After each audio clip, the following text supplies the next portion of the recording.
Episode 143 of the Too Thicc Pod, your home for all things sports, cards, and levity. I am Jeremy, joined as always by my son, Manny. What's up? And we have the president of the Alliance with us today. Co-CEO. You're going to get me in trouble right off the bat. Guy's not even sleeping yet. Guy's not even sleeping yet. He's going to see this clip. I'm going to get in trouble right away. Vadim is high character because anytime we try to give him the president, CEO title of the Alliance, he's quick to defer and say, hey, I am co with Mr. Brandon. However, when you say it to Brandon, Brandon puffs his chest. He's like, that's right. That's right. That's right. That's me. That's me. Typical Brandon behavior, man. Bagels and Wax, Vadim, probably the most network person I've met within the hobby. You can't go anywhere without somebody name dropping Vadim and having some sort of inner working with, man. I am dead serious. You know what? We're gonna bring that back to what my moral standing is, and what I've told people from day one about this hobby and life in general. If you're a good person, people will reciprocate that. And if you're just doing the right thing for people, and I'm gonna throw this lead out since you opened it up with this, and then we'll go back to the off-air conversation we were having. So this week, as you saw from the Alliance, there were, I think may have started last week. We noticed there were people in the hobby, and I'm going to preface this, right? First of all, the opinions that I give on any platform are my opinions and not that of the podcasters or live or anybody else. Anybody have any issues? You got my DMs, find me. So I don't knock anybody's hustle. And I'm always proud to see people, do certain things. The Alliance there's a group chat, there's some conversations. And we see last week on Instagram, not one, not two, but a ton of accounts on IG. And their new business model is, I'm going to charge you to repost stuff, to sell it, blah, blah, blah. To sell your cards, I'm going to charge you a percentage. Okay. So I don't even know. The problem is, and somebody took offense to it, and I spoke to the person because they thought we were coming at them. And it's the person that actually started doing it, I believe, himself. And we have no problem with that person. However, when the copycatters start, and some of the copycatters have very interesting pasts and histories, such as not paying some of their bills, owing people money, scamming people, and doing shit like that, then you're out there charging people to repost. So out of principle, as a group, we decided we're going to post people's stuff up for free and tag the entire group in it. And I think we actually may have helped sell a card today. And look, it's like, dude, like this whole thing, the community, right? So I made a post last week, and it was a story. It was a story post. And what I said was, look, one, you got to be a good person, right? Two, at the end of the day, if you are screwing the community, right, as a business owner, and I'm not just talking about this community, as any business, right? My family's owned a bagel store in Long Island since 1990. One of the most important things is you do businesses in a community is to give back to that community, right? Where do you get that business from? You get that business from the community. If you don't give back on some sort of level, you are failing yourself and you are failing the community. And it's not necessarily, not everything is about dollars and cents, right? Put in your time. If your business is struggling, or you're not able to fully financially, give product, give this, give your time, volunteer to do something, right? And what I've seen more and more is in this community is people that don't give back to the card community wanting the most out of everybody else. And what's going to happen? Your doors are going to shut in every possible direction. Why should everybody give you when you're not giving back, when you're robbing a community? You're not doing the right thing. You're not, right? One of the biggest things that I realized when I jumped in and like people grew, look, Hudson's not on lives or camera as much as he was because as he's gotten older, sometimes he doesn't want to do it. I don't force it at all anymore. Sometimes he wants to do it, right? So but people would send me packages of stuff for him.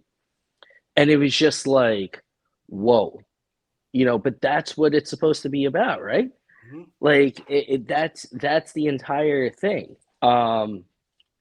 So that's my take to start off, about the card community as a whole. I think people need to realize, and as things have 22 and the third and fourth quarters of 22, and now in 23 and going forward, it's the flipper game, everything's changed a little bit. Plenty of money to be made, plenty of successful, things that are going on, but more and more, who's going to get weeded out? The people that were in it for different reasons than what the community was originally built on, right? Yep. So it's good that you like. I found you guys, and you guys, the Alliance, I should say, not you guys. The Alliance thinks that way. They're always trying to give back. You guys will leave. You guys are the first people that I've met that will like. What the saying is leave meat on the bone for the next person because you want everyone to succeed. And you, as in Jeremy, the same as Jeremy, is you guys are giving back to the community. Jeremy and Courtney run this kid trade night, card show, scavenger hunt for the kids, and they're paying money out of their pocket for the kids. And I've never seen that. I came from the environment of like flipping and all that, and it's brought me to a different world, and I actually enjoy the hobby a lot more because to me it's a hobby, but I'm actually making friends in the hobby now, and I love it.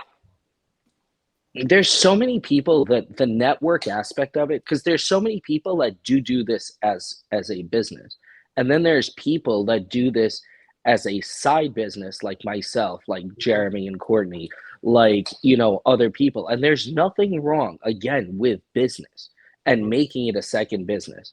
I had somebody, when was it? It was in Chicago in 21. And as you've noticed, when people come at me, I can abrasively bark back or bite back. Mm-hmm. So somebody who has a major business came up to me and laughed because I don't know if you noticed, but all my Bagels and Wax stuff is embroidered. It's all, I have a designer that makes the stuff for me. If I'm going to do it, I'm going to do it right. I want to look good. I want whatever. So the person comes up to me and like flicks my embroidered thing, goes, look at that. Look at you. And look at the person's screen printed shirt. And I'm like, it's funny that I do this on the side and you over here have a $10 t-shirt that's screen printed and you do this for a living. Yep. How funny is that? And the person went into like shutdown, and I'm like, don't come at me with some nonsense. If you're going to do it right, right? Regardless if it's side business, main business, whatever, do it. There's nothing wrong with any of the business part, but you gotta like, there's so many good ways to do it. And so many, look, getting the last dollar out of anybody is not going to bring people back to you. Mm-hmm. The kids are the future. And I said the most important thing for this hobby for growth is affordability. And now that wax is going into that direction, I think the growth is going to be amazing. I was a co-host at Bleecker, and they do things so right in that respect. Like the kids' trade nights are packed. beyond packed, right? Mm-hmm. Everybody's there. Panini does boxes for the kids, right? They reached out to Bleecker when they saw the trade nights. We're talking about hundreds of kids in the middle of New York City, from everywhere, where it's kids Hudson's age, he's on the younger side, but there's kids his age all the way to, 15, 16, 17, 18, all sitting, all vibing, all having a good time. And when they can afford, or their parents can afford to, get them, let's say 5 boxes of something as opposed to 1, of course that's growth. That's obvious, easy growth.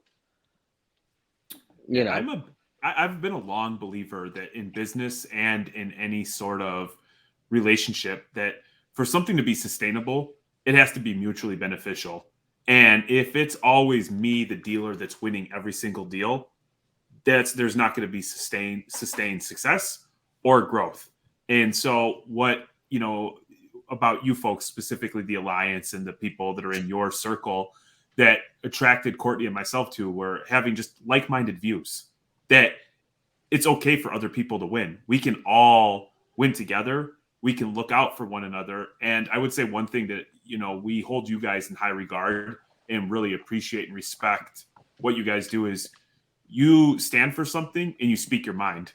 When something is not right or something doesn't sit well with you, you speak your mind. And there's a lot of people who behind closed doors will say something, but when it's time to take action and truly say something, they get really quiet really quick because they're afraid of who they're going to offend or hobby clout or hobby standing.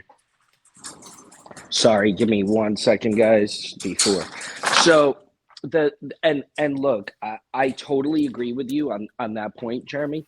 The problem is so many people got corporate jobs within the hobby, and there's some real like OGs, whether they're young or old, and people are afraid of the overall image, and they have to be very careful because of who's paying them, right?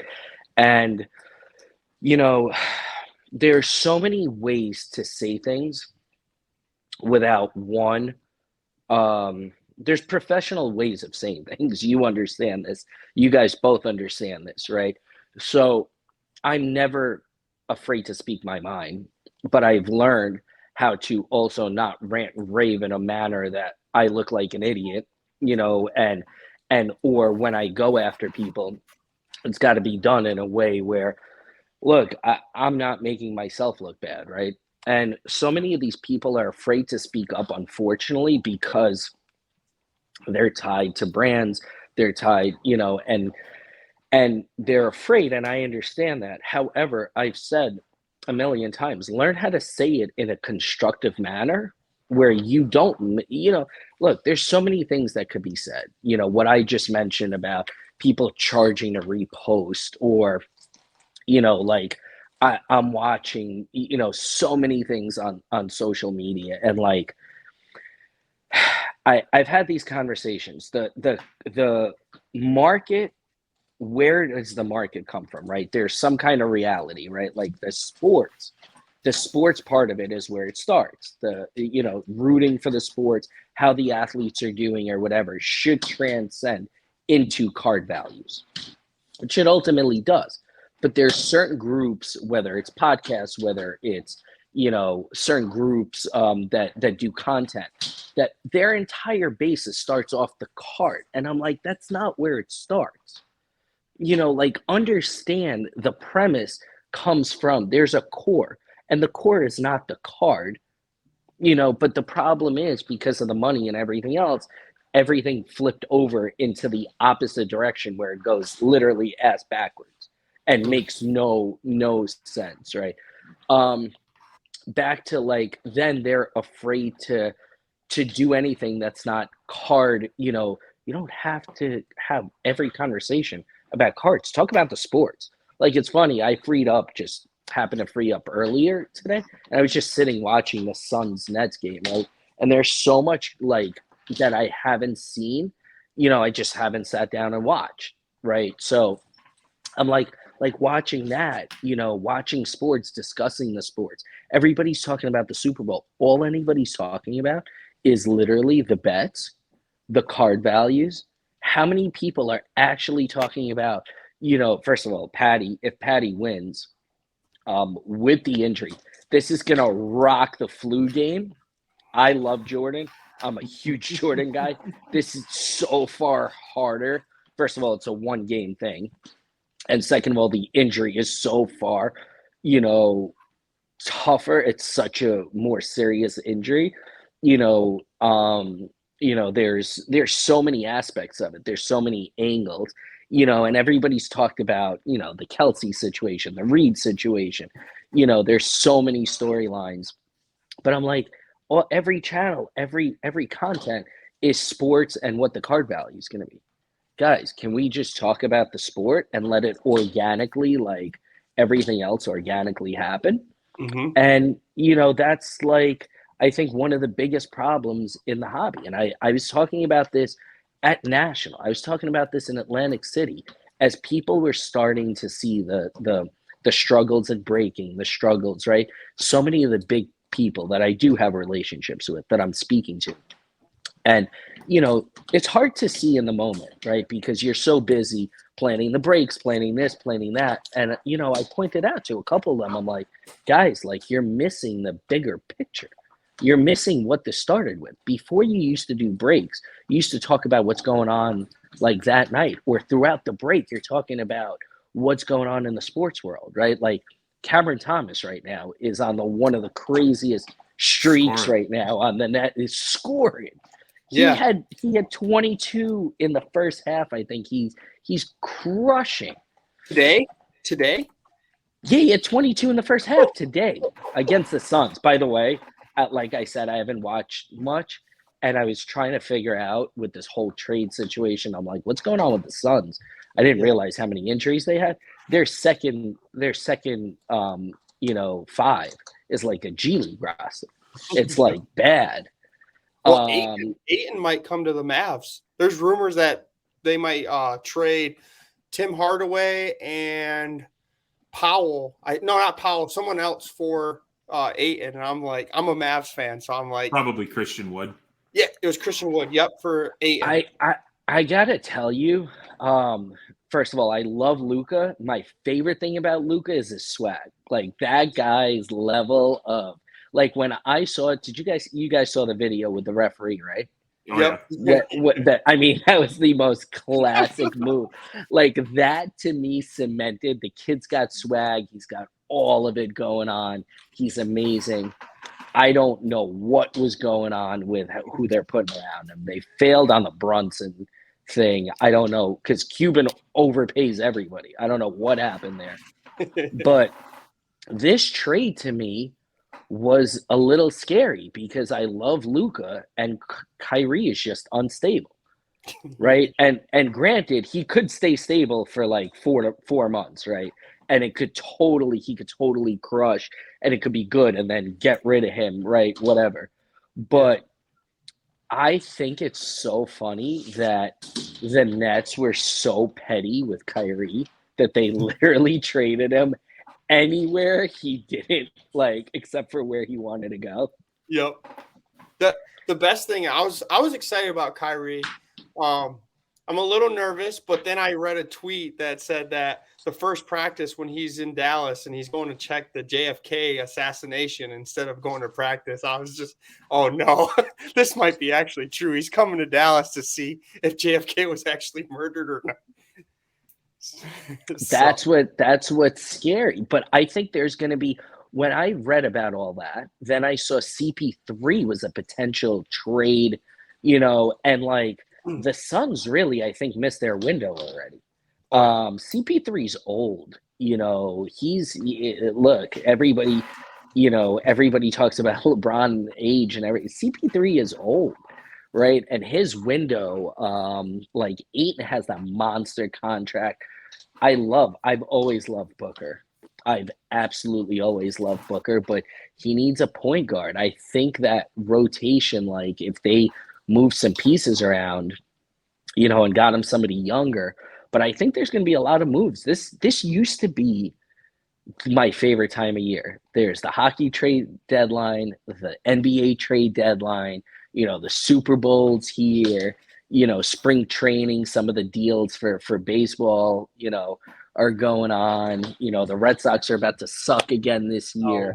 I had no idea you were a Red Sox guy. Yep, I've been a Red Sox. Nomar Garciaparra since I was a kid. Where we're from, and Jeremy too, that we had this channel called TBS, and it only broadcast Chicago Cubs or the Atlanta Braves. That's all I seen. And randomly, it was an interleague play, and I watched the Cubs versus the Red Sox, and it was either the Cubs or Red Sox because they were talking about the curse teams. And Nomar came in and he started doing that stuff where he fidgeted with his bat and his gloves, tapped his everything. And then I start reading about him. He's like a stud as a shortstop. I was like, that's my guy. This is my team. I love the underdog story. It's hard to say it now to people when I say I'm a Red Sox fan because they're like, you won 4 championships. Are you a band? Yeah, I was going to say underdog, but yeah, you guys, that's when it was the total opposite. It was the Yankees. Although Nomar, and we said this on the pre-show, look, I'm a huge Yankees fan. I actually, my first time at Fenway was for the Fenway show that Chris Costa threw last year. And it was an absolutely awesome experience. Can I ever, now and I don't ever need to go for a game. Because it won't do well. It's not, I'm that Yankee fan. Yeah. I won't do it. It won't age well with me in Fenway. Yeah. So look, Garciaparra was better. It was Jeter, Garciaparra, A-Rod. Yep. Jeter was the captain and the biggest polarizing face. But stat-wise, he was not nearly as good as Nomar was. Nomar just broke down. Yep. And he clearly was not as good as A-Rod was. No. He was a lot stronger emotionally, and there was no way that, A-Rod was coming here and he was going to be the shortstop. But statistically, look, does he belong in the Hall of Fame? 100%. Was he the captain through one of the greatest times in, Yankee history? Absolutely. But, statistically, he was, there was who else are we missing from that golden era of shortstops? I feel like there was somebody else. All I remember is A-Rod going to Yankees, and there was some turmoil because Jeter was like, "You're playing third base." That's what I remember. Oh yeah, no, I mean, but there was no shot. He had no shot at anything, right? Like he was coming in, he was going to be little bro, which was funny because A-Rod was the best player in baseball, regardless of what was going on, whatever all of baseball was doing. So wasn't A-Rod originally supposed to go to Boston? But MLB nixed it, and then he ultimately ended up in New York. It was supposed to be for Nomar. It was supposed to be for Nomar and some other players, and I remember that, and I was pumped. I was like, "You better not trade Nomar. That's my guy." I start tearing up because I'm like a kid. I'm like, "Do not!" And then he gets traded to your Cubs, or was it the Dodgers first? He went to was it Dodgers? Was it Dodgers first or the Cubs? I feel like it was Dodgers. Nomar went to the Cubs. Oh, he went to the Cubs first. Yeah, for the first. Okay. It was one of those things like when you'd have Baseball Tonight on and like 15 minutes past the deadline, they make the announcement that Nomar's coming over to the Cubbies. That was the first time I actually cried in sports. And I was like, what was it? Like, it was 2004 because it was the year we won. So it's sad to say I was 13 at the time crying about my player leaving my team.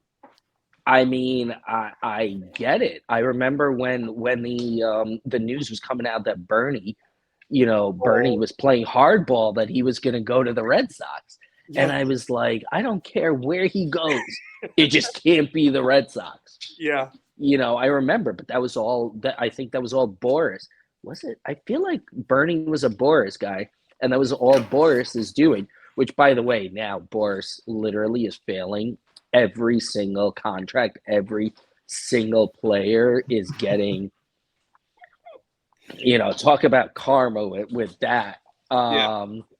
But yeah, no, that was like, listen, I totally get it. I'm a Yankees, Giants, Islanders fan. The Knicks are the Knicks are the saddest situation in. It's pathetic. We're rivals in two sports. But before that, my wife is actually a Yankees fan. She's a Derek Jeter fan. So like our wedding was based off like Yankees and Red Sox. Our DJ dressed in half Yankees, half Red Sox. It was just like a big Yankee. I know it was horrible. We even At had least there's one person that gets it in the house. we had a 50-50 like raffle, and like whoever sold the most tickets, the other person had to wear like a shirt, like a Derek Jeter or Nomar shirt. Like we're big into it. So like my PC now is Derek Jeter and Nomar cards that are on there. There's a lot of cards that they're on together, and I'm going to start trying to collect all of them because I feel like that just means more to me. But also, there's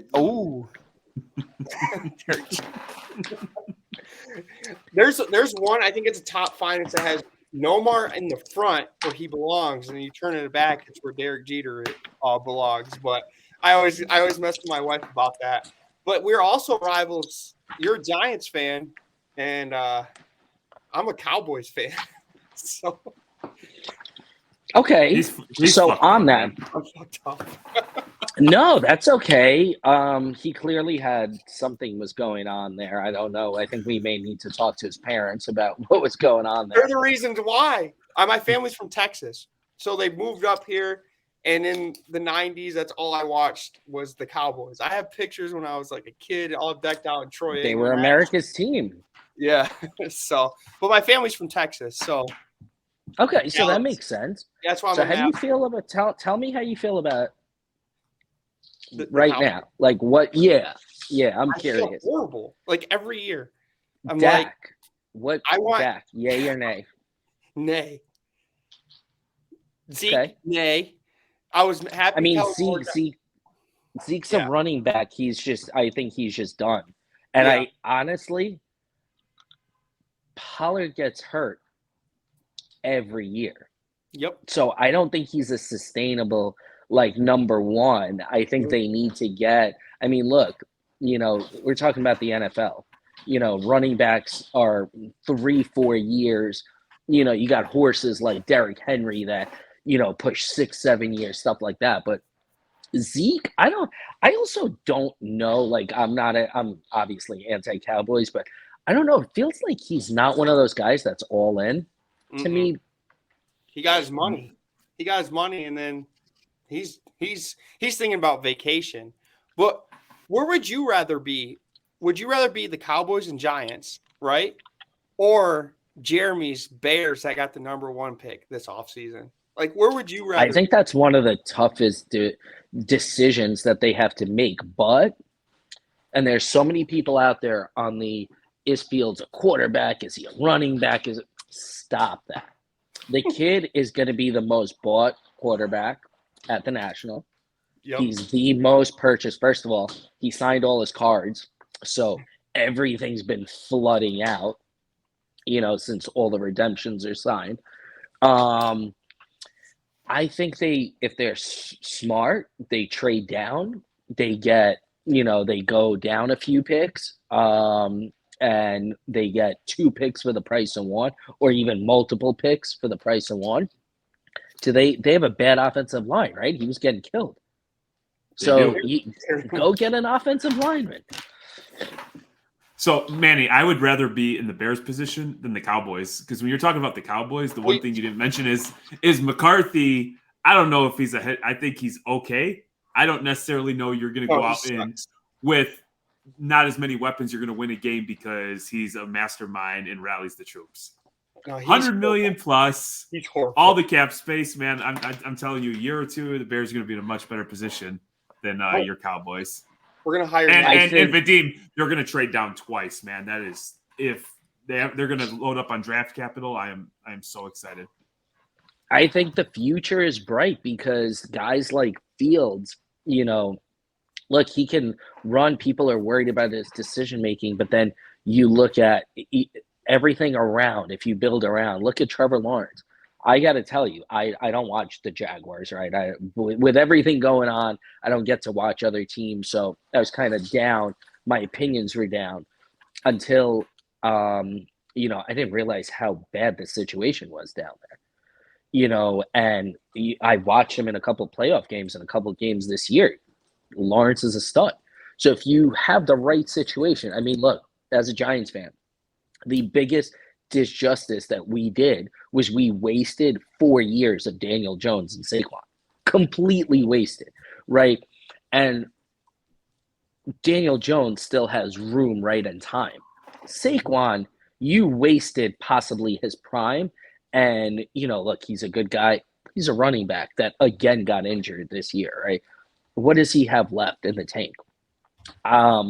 You finally have a good coach with no talent. They did what they did. No talent whatsoever. You know, no receiver. Slayton was second in the league in drop passes. Come on. You know, if it's bad enough. Kenny Galladay. Oh, yeah, that was an awesome signing. You know, but I think the Giants, I'm so happy because the right coaching. And it's funny you brought that up, right? The right coaching, they didn't lose their defensive coordinator, which I was super happy about because their defense stood up big time. And the McCarthy thing, they stripped McCarthy of everybody he brought in, which I hate when organizations do this. You're literally setting up, so you're basically saying, all right, bro, just fail this year. So now we can fire you too. What is that? Just fucking blow it up. And be Jerry. Just blow it up if you're going to do it. Yep. I was hoping he got Sean Payton. Why not go get Sean Payton, your guy? That's the guy they wanted for like 10 years when he was a defensive coordinator, went to the Saints. There's always been rumors of him coming to the Cowboys. Why not go get him? And now he's with the Broncos. I got to tell you, Sean Payton is going to haunt the Chargers. In my opinion, because, you know, I really think Herbert is one of the best in the game right now. You know, there's a lot of people down. There's, again, bad coaching. I think Staley is awful, you know, and what was going on there. And now they're about to get rid of, look, Keenan Allen, as great. Okay, he's a legend there, blah, blah, blah. Guy can't stay healthy. So, you know, you need the talent, you need everything, and now you pass up Peyton.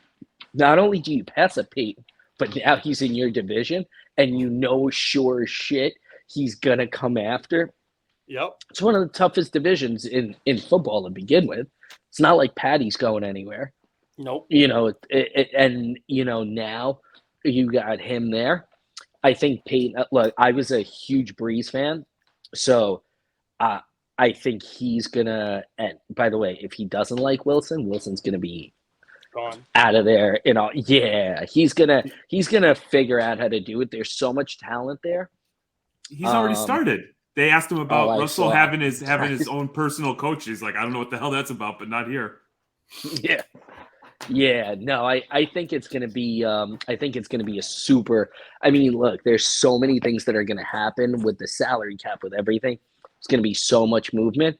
Rodgers being Rodgers. At least you're going to be happy. He's going to be out of your division. Yes.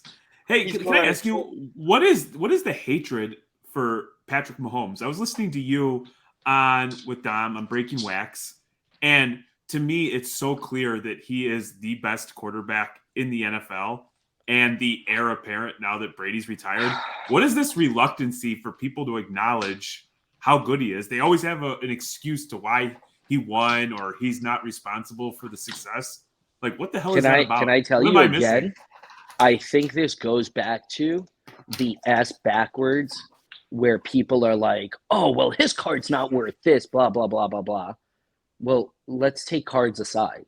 He's literally shattering. He's on a trajectory to shatter, you know, like every record, everything.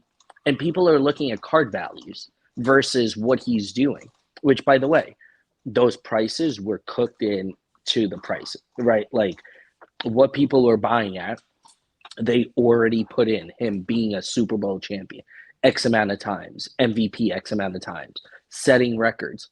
So the haters are those that don't believe the prices are worth what they are, which has nothing to do with him, and what he's doing. This is exactly what I'm talking about. Stop talking about the card price and start talking about the amazing things he's doing. I think the best thing that happened to him, he got rid of his brother.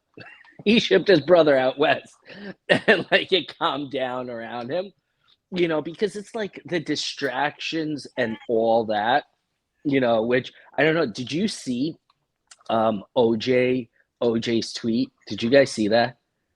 What did he say? OJ Simpson tweeted, I believe it was like 3 weeks ago. You guys have to look this up.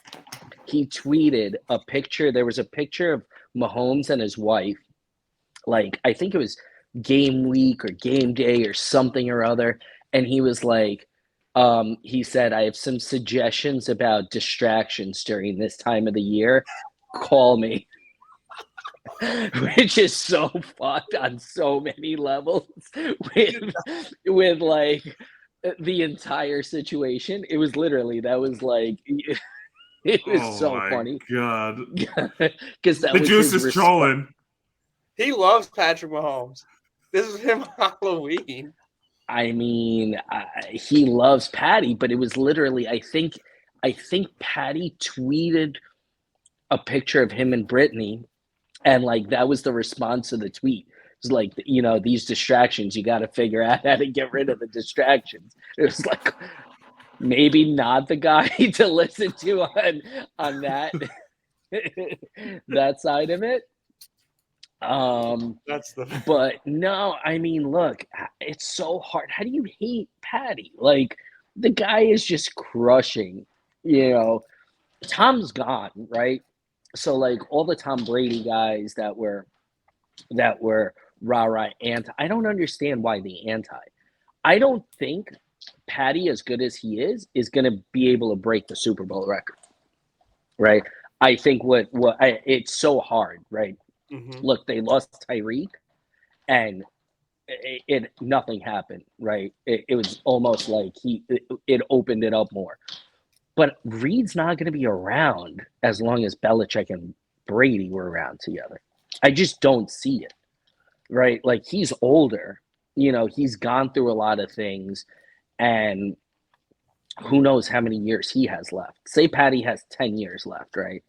Which, honestly, I think it would be crazy with how hurt players get now. But look, people forget Brady didn't get hit that much. Really, if you think about it, he got hit the least amount of any quarterback in history. Mm-hmm. Super Bowl prediction? What do I want? I would love. It's hard to ever if the Eagles win, I gotta they're the worst fucking fans. There's somebody out there in the hobby that once said that it's not it's a fucking trash dump of fans. I'm not calling the city a trash dump, but the fans are the shittiest low level fans. Yeah, we know two of them, Cousin Collectible. I hope they're watching too, because they usually do. They're the shittiest fans in the world. Tone and eyes. You know what? You can't go down. First of all, you guys saw what I did with the bagels, right? With the red and yellow. Yeah. The most embarrassing thing in our city to light up the Empire State Building green and white. Yeah. Who even authorizes something? That's absolutely asinine. I'd love to see the Chiefs win, but it's not. I think this is really one of the best games. It's crazy with the their statistics are exactly even, right? But I said, with the Cincy game, I don't understand how Cincy didn't pound Mahomes. Mm-hmm. Look, it's very simple. You go after how you're able to get to somebody, right? you go after him. You hit him. You gotta hit him. And I feel like, look, they got Sue. People forget. I actually didn't even realize they had Sue. That guy has not the cleanest track record. I think you send him. I mean, look, if Sue can get his hands on him, I feel bad for Patty. But if that man will do some bad things at the bottom of a pile. Yeah, he would. That guy, bottom of a pile, I don't think he cares if he's all alone. One-on-one, he's taking a shot. He'll take the 15-yard penalty all day. I have to say, one of the saddest things I've seen in sports in a long time, and look, it was a bonehead play. He should not have hit Patty. But guy sitting there on the sideline by himself. Luckily, he had the one teammate. Look, I understand you're pissed as teammates but for all you know, that kick, they're kicking the kick, right? And they could kick it from that distance too. You don't know. Nobody knows if they were missing. Yep. Nobody knows what happened. But you got to stand up with your teammates. Like, he has been there for them, and he actually played a phenomenal game before that. And he had one guy standing by him. Like, people talk about mental health. Like, that guy could have been suicidal after that game. I'm sure he got death threats. Mm-hmm. In the world that we live in, I'm sure he got death threats. And I felt really bad. Look, mistakes happen. You got to stand up. Look, you stand up with your people. You had a great season. It's frustrating, but that was one of the saddest things I felt. I mean, he was crying, and that's a big ass grown man. Yep. Crying his life out. Yeah, well, you win as a team and you lose as a team, and I'm sure the entire week they were told, Patty's hurt. When you get your hands on him, you hit him. And it's easy in slow motion from your couch to pause it and be like, pull off, but that's a 300-pound man moving at insane running speed, at full speed. Yeah. In a snap judgment, so. Well, you had that video that player, his teammate, like, getting pissed and saying something about him, like, as he's going. Oh, what's his name? In the locker room. Yeah, in the locker room. Did you see that? Yeah, and then he apologized the next day. He apologized. He said it was the heat of the moment. But, I mean, look, you could play back so many plays from so many – people make mistakes. I've always said, you don't lose the game on one play, right? Like, it doesn't – it's a whole game. They could have been up. There were mistakes that were made throughout the game. They should if people haven't learned, you don't leave time on the clock for Patty Mahomes. Right. Mm-hmm. You don't leave time on the clock for Joe Burrow. Like, you don't leave time at all. I don't care what you do. You figure it out. You do not leave any time for any of these guys. Unless you're playing Dak. You can leave him. Can I tell you, though, that's McCarthy, too. Yes. That's a combination. Yes, that's that is a lethal combination. Yes. You leave time for Dak, it turns into a circus. You have Zeke running center, or you can't snap the ball. That's 2 years in a row where the last play of the game I'm losing because they can't snap the ball in time because Dak's running down the middle of the field and slides with like 10 seconds left, and then they put Zeke at center. I'm having flashbacks. I'm sorry. This PTSD just kicks in. Is A-Rod better since he did this much with McCarthy than like, let's say he had it? Is it, because everybody thought that he was like, he helped A-Rod, right? No. Rodgers, who I think is one of the most natural talents. I think he was like a better version of Favre. Mm-hmm. Favre was like a loose cannon that was like, I'm going to make this throw. I know it shouldn't work, but I'm going to make this throw. I'm going to do it. And, oh, well, it didn't work that time. I'll try it again. Rodgers was just like nasty. Mm-hmm. Brett Favre wouldn't even survive in today's NFL. He turned the ball over too much and then go show his dick to somebody and get kicked out there too. Dude, that guy.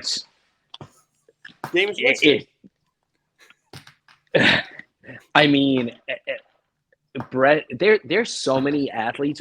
Speaking of athletes, like, clearly the one fault my co-CEO has is, his LeBron fandom. Yeah. So, look, I think LeBron's an amazing player. I think leadership-wise, I'm not a fan of his. I'm not a LeBron guy, right? But I will tell you, what has LeBron done or gotten in trouble for? Not much, right? Like, there's nothing. You can disagree with him, but he hasn't done anything where it's like egregious. If Jordan, and I'm a big Jordan guy, Jordan right now with social media, can you guys imagine? Like, I don't even know how many people would have to be around him to like keep him out of trouble. Well, didn't he? Well, what's the conspiracy theory, Jeremy? I'm not going to say he did it, but didn't he retire because of his gambling addiction? Isn't that the story? Conspiracy story? Like, I mean, there's that was of that was a rumor that was floated out like that. Yeah. There's rumors that there's rumors about his dad and connections with gambling and everything else.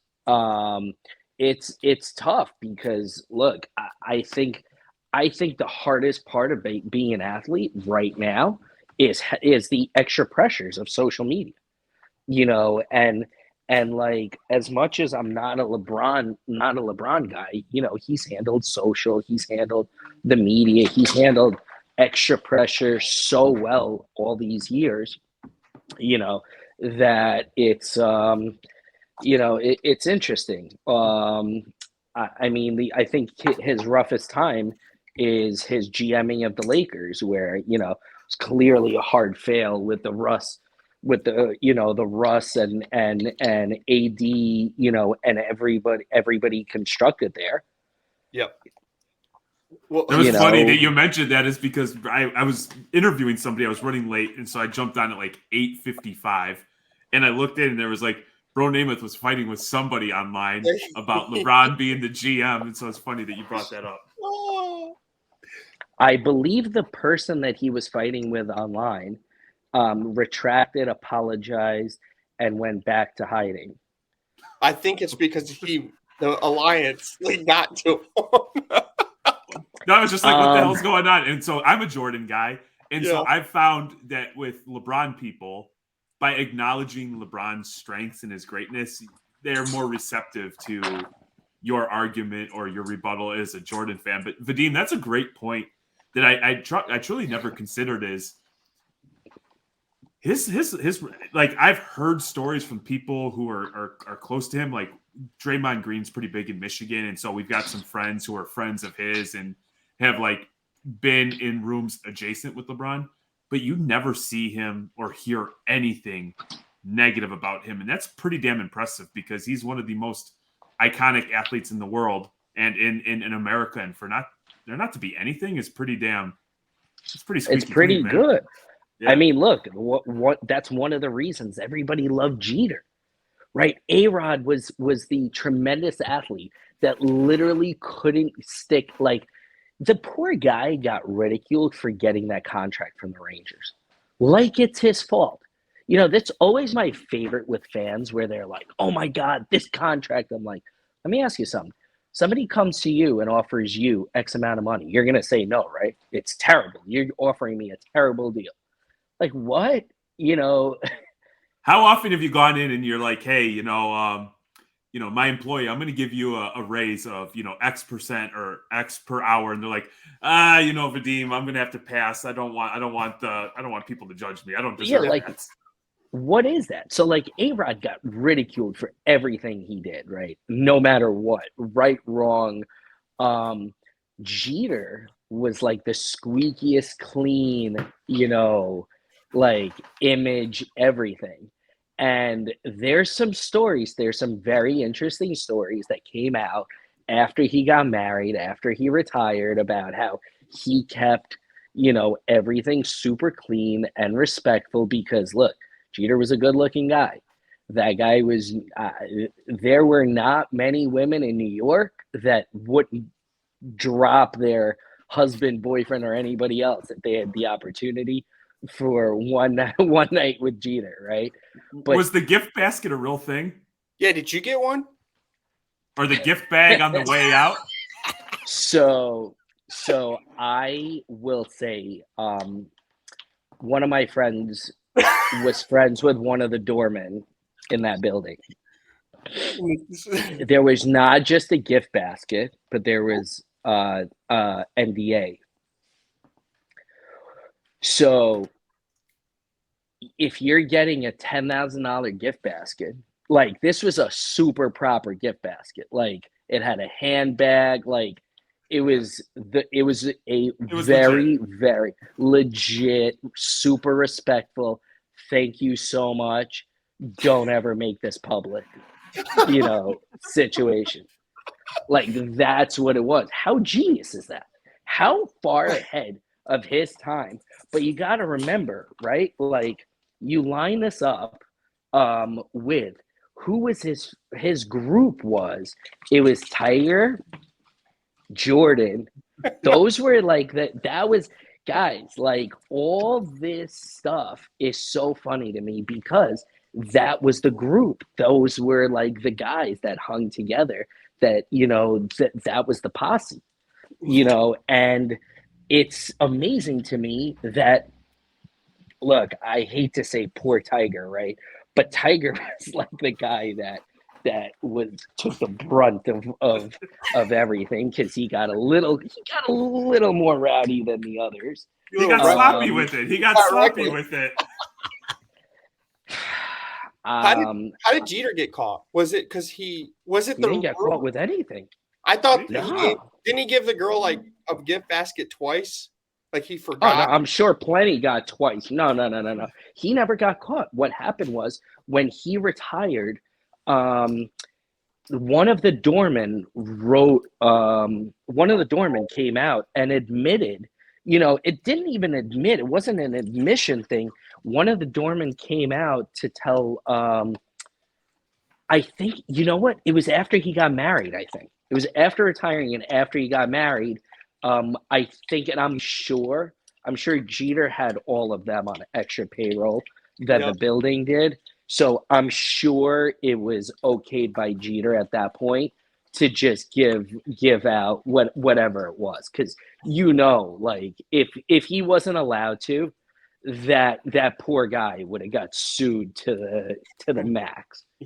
But like people just didn't even know back then, though. Like people knew, but everybody was super hush about the situation, and nobody talked about it, but he was the king of New York, and he was squeaky clean. So look, even Brady had more drama, I would say, who, by the way, that guy's in that group too. When was it? Was it in Tampa at one of the parades? The four of them were standing there. It was him, Jordan, Jeter, and Tiger. Yep. And everybody was like, oh, shit. No girls safe in Tampa. Yeah, no, you don't want anybody. But Jeter had like Leo. Leo was coming up, who poor Leo is getting slack because now the girl's under 20, so now he's getting full shit for that in the news today, but I don't know. You missed one goat out of that were in that picture. I swear I saw in Tampa Bay. I thought Bronamath was right next to him as well. Wasn't he? I'm sure. No, he will hang behind the scenes and make sure he is not caught on camera, rightfully. Just like I'm the same way. I try to stand behind anything, where anybody could get caught up. So what do you guys think about Super Bowl? Let me hear some predictions. Go ahead, Jeremy. Chiefs 35-17. Oh, you got to score. Whoa. Oh, okay. I would love that. I'd love to see that. Chiefs also. AFC is a lot tougher than the NFC this year. And if you remember the NFC East, we kind of had an easy schedule compared to like other divisions. We got to play. You don't think would you agree with that? I agree, yeah. Especially with, look, we play each other tough no matter how bad the teams are. But Yep. overall, it's not, Who do we play? We played the NFC. Did we play the NFC South or the North? We played the NFC North this year. And North. It wasn't that your guys' division, no disrespect, Jeremy, but the division wasn't as hard as it usually is. Packers weren't the Packers they were usually, and Vikings, the most overrated team Yeah. which I feel bad because Kirk hasn't done anything to not only not get love, that guy gets hated on. Yes, he does. Kirk gets abused like it's unbelievable to me the abuse that Kirk gets, but I'm curious, the quarterback carousel, do you think Kirk stays there? What do you think they do? Nobody's even talking about them. I like Kirk. I'm a Michigan State grad, so I went to school when he was there. So Okay. I love Kirk Cousins. I hope he stays with the Vikings. If it wasn't for the Cowboys, I want him to win like so bad, just so he could get it off his shoulders about how bad he is during prime time. And then the next prime time game, he throws like 3 picks. It's tough. It's tough. I say if the Vikings want to move on, they're probably going to have to get rid of him. But who do you replace in his place? Like who's out there that's going to come in? Like Jimmy Garoppolo, if you go and get Jimmy Garoppolo, I don't think he's going to do better than Kirk Cousins. So Jimmy doesn't make mistakes. Jimmy is like I don't even know if it's a better, but Jimmy to me is like Alex Smith 2.0, where he's a systematic guy that's not there to make the great, crazy, play. He's there to not screw it up a lot more. Mhm. So, right. I'm pretty sure A-Rod is going to go to the Raiders, which is so typical Jets, because the Jets fans were celebrating that he was coming here based upon literally an ESPN reporter coming up with the idea at 5 a.m. I was on my way to work listening to, I forgot who it was, and somebody goes, imagine he could come here. The Jets could do this. And then all of a sudden, he just said, he said apparently during the golf tournament that he and Adams are talking okay, so there's Carr, there's Jimmy G, there's Carr's going in talks with Saints, is what I heard of as of today. that makes the Saints good. Yeah. I'm just curious what the Saints do with Michael Thomas. Exactly. Guy hasn't played. There's so many guys. Look, Keenan Allen's going to be available. I want the Giants to get T. Higgins. Higgins is available there. Look, he's a number one anywhere else. Yep. And it's so funny because he's such a one. I don't even think he's a 1A to Chase. I think Chase is in that class, that elite class with Jefferson and Adams. Which, by the way, sometimes as friends you have to be realistic. And Adams with the Carr thing. Dude, Carr was not the guy. I know he's your boy that you played in college with. Carr is not the guy. And I feel bad because it's like, look, you waste a year like that, and I really think if the Raiders had a good quarterback, and people are probably going to rip me apart. Vegas Dave is probably going to, send me an email. Yep. But I just don't think Carr was it. And it's crazy because the statistics, I guess you could compare him to Cousins because his stats were always good. Like he did it. I watched a couple of games and I'm like, Adams is wide open. You played with this guy 10 years ago, whatever it was. You guys should be on the same page. And you're literally I could have thrown that better. What are you doing? I'm curious about the Dolphins because I feel like Tua is one bad hit away from being over. And I also think they're one quarterback away from being a legitimate playoff contender. So I'm interested to see if they stick with Tua or they, kind of be. Can I ask you a question, guys? Yes, I'll sir. ask you guys another question. Do you not think that at this point, people in Tua's corner should be convincing him to retire? I think so. 110%. I think 110%. what that organization, and it's hard to, like, I'm not trying to play a blame game, but what they did to him can have lifelong effects on him. And I think it was detrimental to his future health. He's super young. And this is completely irrelevant to anything else, but like life and health. Mm-hmm. Look, Aikman's okay, right? I thought Aikman, this was like when Aikman was getting concussions every other week, at like towards the end of his career. That guy would get hit and just be out, like now, it's just so scary. And I think you're right. I think they're a great team, but so are, so are the Niners. And I'm curious, is Trey Lance it? Like, is Trey Lance it? Purdy's out. Purdy's out for X amount of time. Minimum.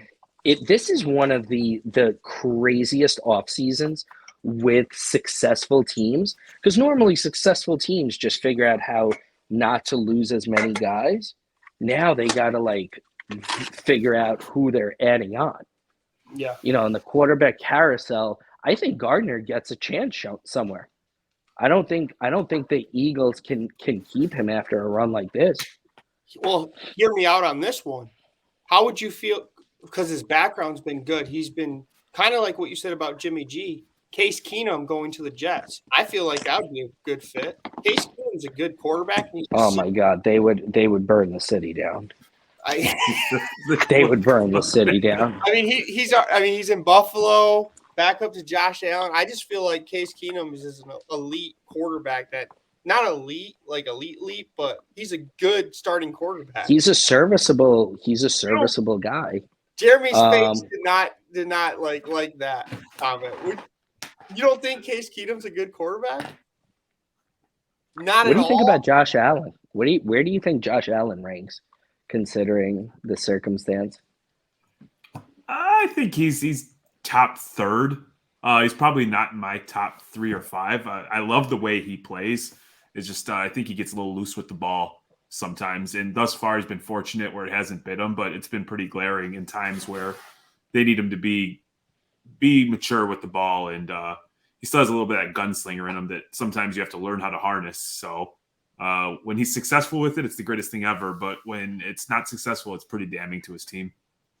He's got that inner Brett Favre-ish. Yeah. I was gonna say a little Brett Favre-ish. But that's another one. They've been so successful for how many years now?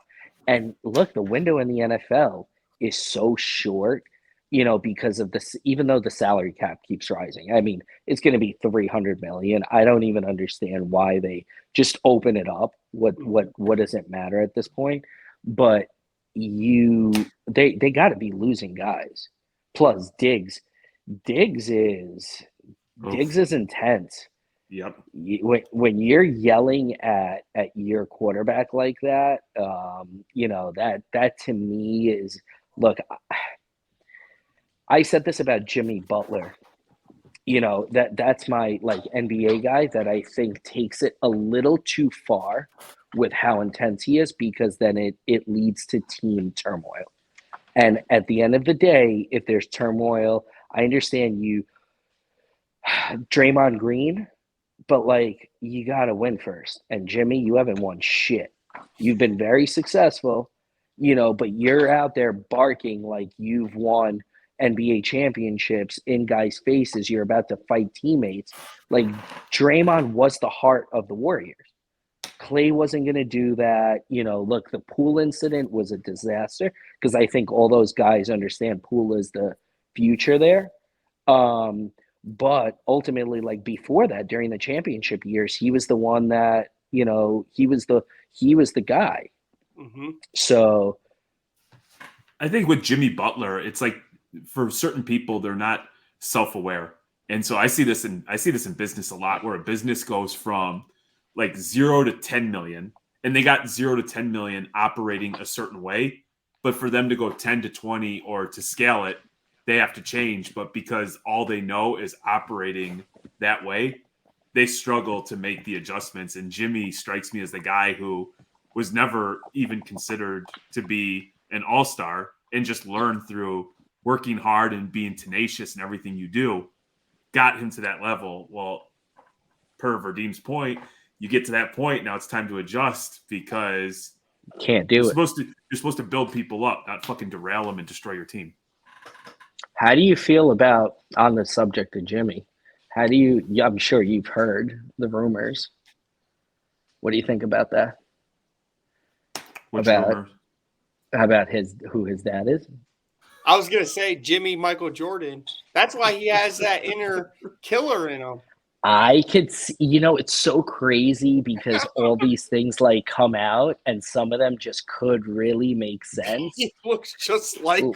He looks like him, and his aggression and everything else, like his intensity is MJ-esque, Yep. right? So sorry, but that's always one of those, like, anytime I hear in sports, stuff like that, where athletes actually get together. Agassi and there were like two tennis players that had a kid some years ago, and people were like, what is that kid like automatically going to be anointed? Like the next. Was it Steffi Graf? Yeah, it was with Graf. And it was like everybody was waiting, like what's going to happen there, Any other sports? What else you guys got? Well, I saw like the other day somebody shared something. It was like Michael Jordan's kid out with Scottie Pippen's ex-wife, and I was just like, damn, oh between my God, the kid with his wife, and then I think Future made a rap song about her. I'm like, damn, poor Pip. Yeah, but she or is good for her, I apparently guess. one of the loosest like gooses out there. Like her body count is like pretty bad apparently. But can you imagine if your biggest like arch nemesis now, who knows if they were ever friends or not friends or whatever it is, but at this point, clearly since The Last Dance, their relationship is probably irreparable at this point. Yep. And then all of a sudden it's like, hey, yo, Dad, you know what I just did? I'm just curious if Mike bet on it. He probably did. Or threw some extra money, like, yo, You got a point too, because you said Michael Jordan hung around Tiger Woods and Derek Jeter. That Jimmy Butler might be his kid. Now that I'm thinking about it, his friend group, you're putting connections. Oh in. no! So, I mean, historically, Michael wasn't exactly the cleanest homebody out there. I mean, I don't really want to, I know Brandon's going to go in on this. He won't even say what it is on a podcast. No, like, he had a rough reputation. The guy's one of the biggest degenerate gamblers. I'm going to send you guys a video of one of the craziest video bets he had made. But the guy bet on everything. The guy bet on principle of winning the bet. He didn't care about the actual situation. So, like, you never know. Was it the Saturday Night Live skit where they took it from The Last Dance, where he's like, the person's getting naked, he keeps making them bet and taking everything that they have, not because he needs it, but just to like humiliate the person. And it was far worse. He bet on a girl's virginity at dinner. He threw dice. I'm gonna send you the video because there's witnesses of the dinner and like the situation, and there were people at the dinner, and he had dice in his pocket. Surprise, surprise, at a like dinner in the city, and It's actually crazy. But if you hear about anything, like even Barkley, Barkley has said they'd be out there and he would just like, it's not, are you going to par four this hole? It's how many yards are you going to hit on your first? What are you going to do? How many shots is it going to take you to get to the green? Like everything was, a bet. But that's the competitive side. That was my one thing with LeBron always. I don't think LeBron ever had. I think the closest thing to MJ's killer instinct was Kobe. And I think Kobe learned from MJ because they were cold to him. They all did it. And like, I think that generation broke in Kobe. And he also had that intensity before that. And I think they just like, that's how it was going to go. Mm-hmm. To me, like LeBron walking off the court with 20 seconds left, like what is that? What kind of leadership is that? You lose as a team, you win as a team. If you're a leader, look, Isaiah Thomas is one of the most hated basketball. I mean, the guy's a Hall of Famer. He was top 10 point guard of all time. Probably top 3 most hated basketball players, right? When they walked off the court against the Bulls, when the Bulls finally, that was like one of the literal like cherries on top for everybody hating him. You don't walk off the court. Yep. That's the most poor, like, what did like who taught you to do things like that? Right? And when LeBron did that, I forgot what year he did that. I'm watching and I'm like, who can look at you as a leader when you walk off the court with, I'm not taking anything away from how good an athlete he is. He's a freakish athlete, with his size and body and everything else. I also think, look, it's very hard to compare generations, but how many guys, like if you had a Charles Oakley or you had the bad boy Pistons, they beat the shit out of Jordan. Yep. And Jordan had to figure out how to beat them. And it took him a couple of years, but they physically abused him so much that it mentally fucked him up, right? Like Bill Laimbeer, John Sally, Rick Mahorn, he would come down the lane. He was going down. Dennis Rodman, too, right? At one point? Yeah. Dennis Rodman was there. Rodman was there also. But like those guys were taking you out. And I understand how big LeBron is. Doesn't matter. Charles Oakley, I don't care how big you are. Oakley's there. You're going down. And it's going to hurt. And then the next time down, you may not do that.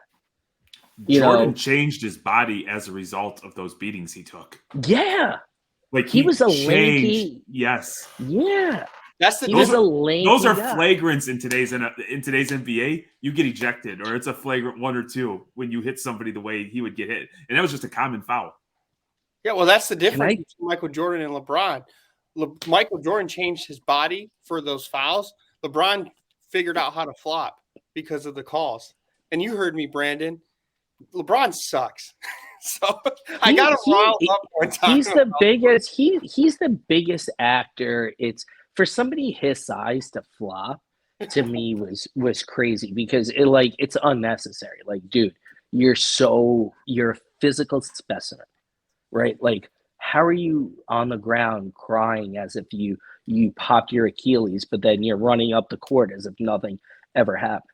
I will say, one of the reasons I fell out of love with the NBA in general is like the lack of intensity and how it changed.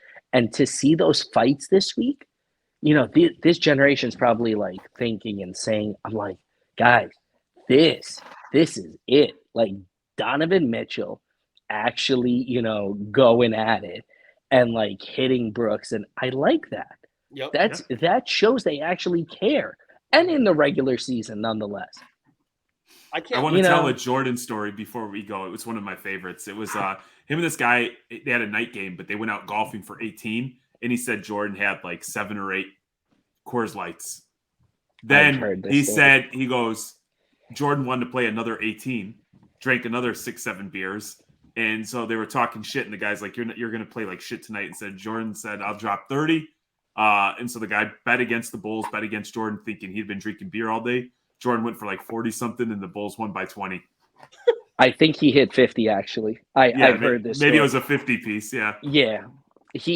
But that's what it is. Like, if you said to him, and that also the training aspect of today's athlete, and I think that's something that's not talked about enough. Look, it's very hard to compare generations. It's super hard, and eras, and everybody loves to do it, but it's so hard. The training now versus the training then. Are you kidding? I mean, guys, let's talk about. I mean, I know we're talking totally different, but like David Wells pitched a perfect game after he was fucked up. Yep. Literally, he for the first 3 innings was like trying to throw up in the clubhouse. You know, and the guy, you know, like, what are we talking about here? These pitchers can't go 6 innings now without getting called out. David's fat ass literally pitched a perfect game. That's who you know. In honor of Vadim, our next PC, because we PC Thicc cards. Thicc, call them Thicc cards. We need to get a David Wells, Jeremy. I like it. I like it. David Wells is like a New York, like, I know it's like laughable to like Red Sox guys but like really he's a New York legend because he was the epitome of what it was. Guy partied, he cursed everybody out, he didn't give a shit, he had his unbuttoned jersey, you know, he was like getting in trouble every day, you know, while you guys had clean Pedro, who was our, you know. Well, no, we were. I mean, you guys are the epitome of clean. You guys got to be clean shaved. I still don't understand that. I don't understand. Do you like that rule? Do you like? So from the discipline part, I do. I understand. You know, look, I'm a good mix of old school and new school, but from the disciplinary parts, I agree with those things, right? Because there's a certain line. It's like, I don't know if you guys are hockey people at all, but Lou Lamoriello, who was the Devils GM, he's now the Islanders GM. He turned around Toronto.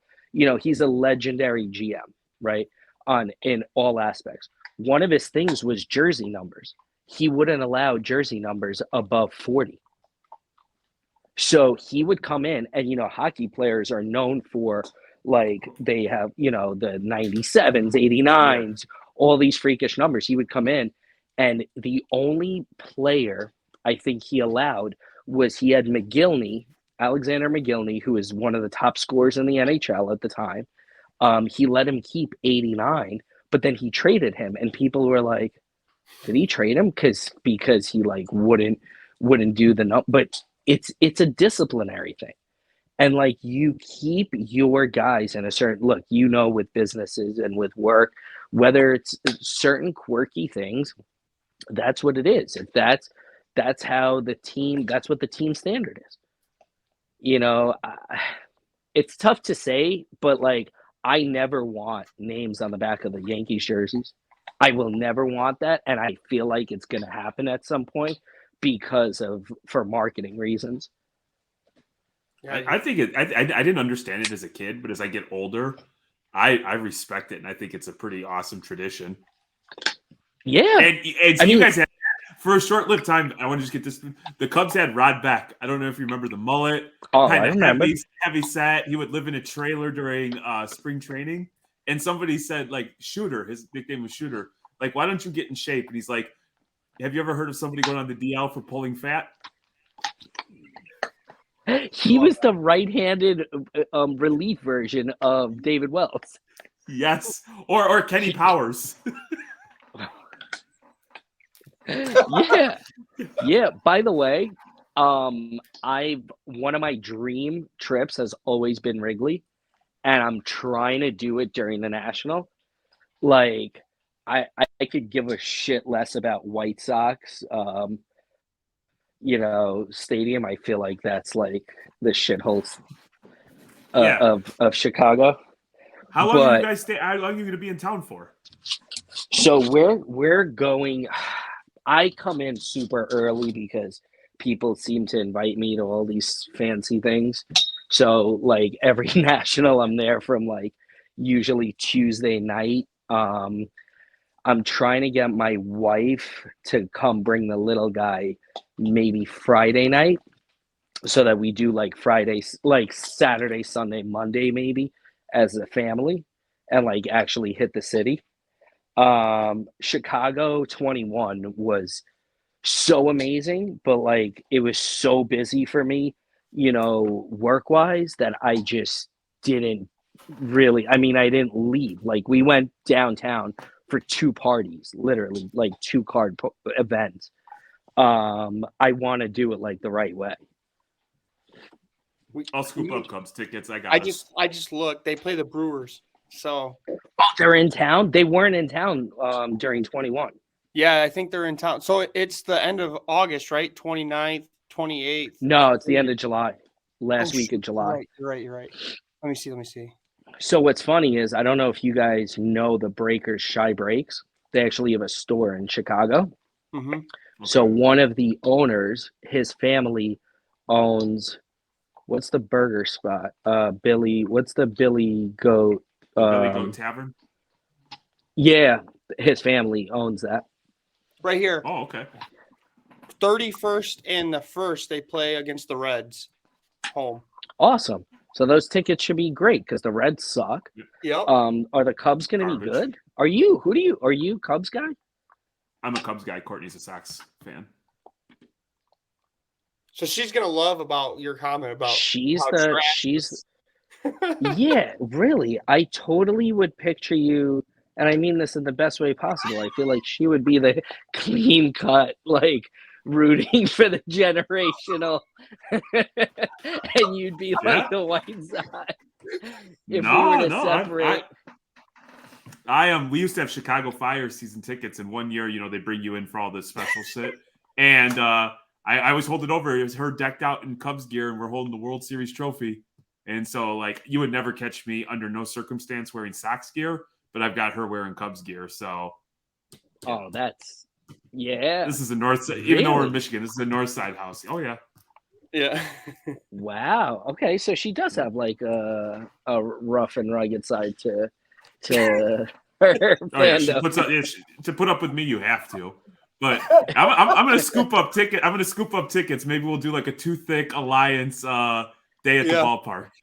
Oh, I mean, I'm so down. My goal for this national is to be like a normal person, walk the show. I'm gonna throw a hat, hood on, and AirPods, and just go into like full show, like just walk the show like a normal human. It's so crazy because people like say it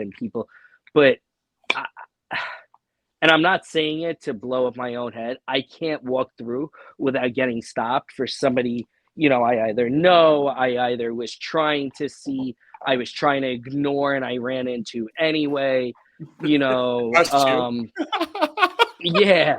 Like it just, I'm like walking through, and I thought about it, and it just didn't happen this year. I'm like, this is how I do shows now. I literally will throw on a hood, throw my hat on, and like maybe like do contacts that day. So fully like nobody, and I just look down just to avoid eye contact at all costs.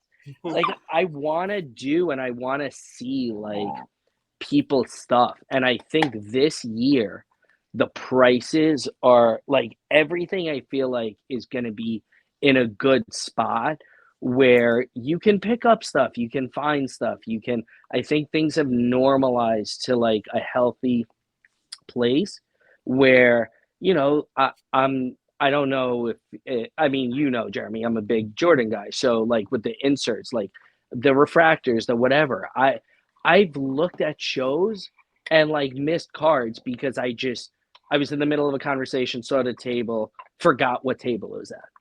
Yep. You know what I mean? Like I was in Philly last year. I was in Philly and this literal thing happened to me. And I said, I made it my goal for 1 hour. I walked around the room till I found the card again. And I ended up getting the card. but it took me an hour because I was so shot. I was in the middle of, I was walking the show with somebody, and then I saw the card, didn't take a picture of where it was, and like it was literally the guys were on their way out. Like it was one of the tables by Philly, like on the way out of the show, and I found it, and I was so happy. And the guy was like, "I'm like, dude, I just looked for you for an hour." But like I want to do that. It's so sad to me that I've missed that so many times at so many good shows. But so I'm trying to make like different goals and different, going forward. Yeah, I mean, you work so hard and you do all that to not have even a few hours or a day to walk the show and see it is kind of a crime. It's like, what the hell's the point? 2 nationals, 0 time to do that. Because this is what happens. Like, for example, like last year we're at the table, and this guy, our friend Bill, who was just on Don's podcast, came over, and he had a mantle. He had a mantle SGC4, and I was planning on actually like doing my rounds, and he was looking to move it. What ended up happening for the next 3 hours, I went to show it to everybody who I knew was interested in a card like that. Like we walked the entire show. I walked with him, and then by the time I turn around, we had a corporate dinner, that like I had to go to, like things like that. But I totally like, it's just mistakes. You live and learn. But now 2 nationals, but at least I feel like this one I'm gonna have better buying opportunities at. Oh yeah, are you gonna have a table? Yes. So I actually, there will absolutely be bagels. There have been bagels at the last 2 nationals. For anybody that thinks there weren't, I'm not the guy buying Dunkin' Donuts and Munchkins and not figuring out how to get them into the show. I'm the guy figuring out how to fully cater and have it set up at my table. In case that guy needs any life advice, he can reach out. I can see what I can do for him. But really, like, it's such a thing. There's people who literally like pre-ask about, because it's not just bagels. I fully like, so it was obviously a lot easier in New Jersey because Right. we drove in, but I had fresh packages shipped in of bagels 3 times. So we had rented a house. We had an Airbnb. I was having it shipped there, but I have a lot of friends in Chicago, so I'm gonna just ship it to their shops. So we have fresh bagels like every other day, and then I'm gonna send the appetizing to go with it. I figured out a really neat way because like I had everything individualized, even like locks. I had little like things, containers of like, people were like shocked. You had to see some of the big corporate guys. They were like, what? Right. I'm like, so yeah, bagels will be on tap. Yeah. Bagels, I hope baseball, cards. It's gonna be family time. It's gonna be an incredible experience. I can't wait. Yeah, for sure. By that time, you guys are gonna have like 4 corporate deals. I hope you guys aren't too big to hang out with the little guys. Like, No, you don't. Oh. You said, do not talk to me. I'm gonna be walking the show. no, that I didn't say. Do not talk to me. I said. He also said, I never get to walk the show because I have to go to these corporate dinners. Yeah. I love it, man. Listen, I know. Listen, I love to see the growth, and like you guys are really, this is the time. All the moves are, all the stuff's happening now. I think there's going to be a lot more changes. I spoke to somebody, one of the organizers of the national, of one of the sections today, where we had our table, the people in the breaking pavilion, and he said that everything has to be locked in, like details wise, by the end of February. So, people are making their plans. Mm-hmm. So definitely looking forward. Is that the next big show for you? Are you doing Mint or California, Burbank, or anything like that? So Burbank is so crazy to me that it's on Super Bowl weekend. I really am like shocked how many people. It's going to be huge, and two of my closest friends and are doing just announced their big party. Poleax and the Hobbyist just announced that they're doing a party in at the Hobbyist in Los Angeles for on Sunday. They're doing a Super Bowl party. Oh, that's awesome. Yeah, I just can't understand. But I guess for the non-married guys, it's like it's easier. But there's so many married guys. Like, I don't know. I can't fathom doing something like this. I'm trying to make it to Mint for a couple days. I've heard Mint is an amazing show. I'm trying to do. I'm trying to squeeze in a Dallas. Things are a little hard right now because I also promised my wife like a few vacations that are non-card related, and we're going to San Antonio for a concert. And when I booked the tickets to surprise her, she was like, "What card event's here?" I'm like, "It's a Wednesday." She's like, "There's an ulterior. You have people to meet there." I'm like, "It's a Wednesday in May." Still doesn't believe that I totally. I'm like, it's the Red Hot Chili Peppers. All their other dates. She's been dying to go.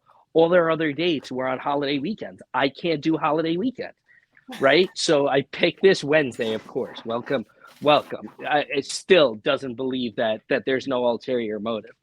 Your luck, there's going to be like an LCS that's doing a Wednesday trade night. Yeah. No, I literally, I'm not even going to tell anybody I'm there until I'm leaving. I cannot. Although I did invite a bunch of guys. Actually, I like left open invite to anybody. Like, there's a couple of friends I have in Dallas from cards. I'm like, bring your wives, bring everything. I'm like, we just can't talk about cards. There's no card talk. But I'm trying. It's hard. It's hard because Hudson's at like an age right now, like where how much show is he gonna do before, he gets tired and he gets so, yeah. So we'll see. We've been trying to do something at the National with him for a couple of years. I'm praying things work out. We can finally get it done. Because last year he was really upset. Like, we didn't want to tell him, and my wife was like, "You can't lie to him and tell him you're not going." Like, when you talked about the National, you talked about bringing him. I'd rather just be honest that he can't go than lie to him and say you're going somewhere else. So we'll see. I can't wait till my kids get to that age. I can't. I mean, the kid also thinks, like, he just walked in the other day. We were looking at something, and he's like, something about, he wasn't happy with the box, and then he's talking to the guy, and he's like, yeah, the National Treasures, whatever. And the guy's like, huh? I'm like, just ignore him. He does know. So, like, his level of, like, he won't open retail. I've had this conversation. I've gotten it thrown back at me. He's like, what is this? I know better than that. Like, what are you trying to do here? And it's not a knock on anybody whatsoever, but because of my involvement in the hobby and everything else, like, he's used to certain things. It's, flawless or nothing. Well, the problem is he knows that too, so yeah, thank God those boxes are coming down a little bit in price. Your kids will rub off on you, man. You gotta be careful. I've got a daughter who thinks that anything less than Delta is not a thing, and like, hey, that's for me. I've put in a lot of hard years. You can go take a Spirit flight. Yeah, really, like, where you have to pay for air. Like it is Yes. not free on that flight, and I'm looking at him. The problem is too, when he walks in and he sees either somebody or he's in a break room, right? And he's got my phone and somebody realizes it's him. They're like, "Oh, it's Uncle so and so who's like, yeah, let me give you a spot in a National Treasures break." And I'm like, guys, like, do you understand this is not okay behavior? And to them, everything's okay behavior because, oh, it's Hudson. I'm Yeah. like, no, like You're this molding is them. not how, yeah, this is not how it goes. But we obviously try the best for our kids Yeah. and everything else. And we'll see. He does know.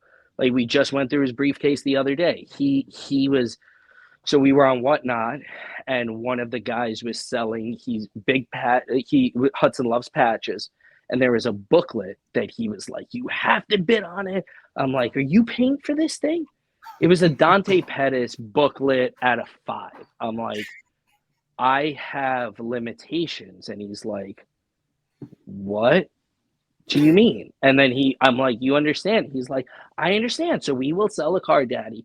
If we spend X amount of money, we will sell other cards. He has to take other cards out of his briefcase to replace, space wise and everything else." So he understands all those things. So I'm trying to teach him, the proper lessons. Well, I think it's part of working hard and providing for your family is so you can give them the things that you never had, and then Oh yeah. identifying, laying in bed with your wife, like, okay, I think we've reached spoil part. How do we still give them the life we want and give them everything, but also teach them to appreciate and respect it and understand the value of hard work and a dollar and all that stuff. And so that's where we as parents have to pivot and adjust and find out what works for our kids. Yeah. So that in 20 years or 15 years, we don't look around the hobby and look at all these kids that don't know. It's funny. I was talking to somebody who's been in cards. I think he's 25 or 26, massive card guy. And he said himself, and he does very well. He's been in cards since he was like 13, 14. He said the other day, he's like, I don't fully understand like financial value because like cardboard value has been so different and has allowed him so many opportunities that, like, I guess he said something to one of his parents the other day, and his mom was like, do you understand that that's not normal? And he's like, but it's made it normal. And I said to him, I'm like, that's great because you understand and your aspirations are so much higher. Your standards are already so much higher and you've worked to accomplish that. Your mother can't say to you, you can't do that because you can't afford it. You can. You've obviously afforded yourself the opportunity, but it is cardboard, financials are very different than real world financials, That is so 100% true. So